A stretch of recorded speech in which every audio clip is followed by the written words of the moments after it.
In this tutorial, we are going to show you how to restore your wireless network to defaults for your HP Envy 6555E printer.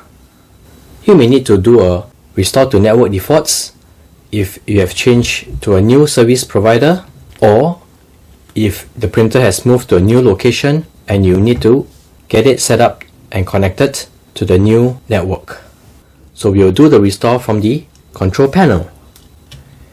So from the control panel, select menu, scroll until you see settings, select that, select network.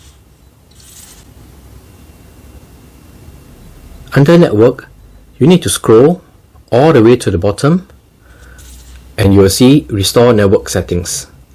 Select that. Select yes.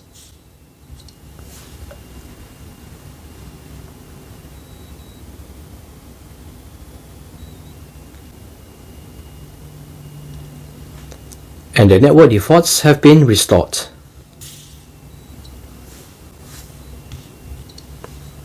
You can see that the wireless LED is now in the setup mode.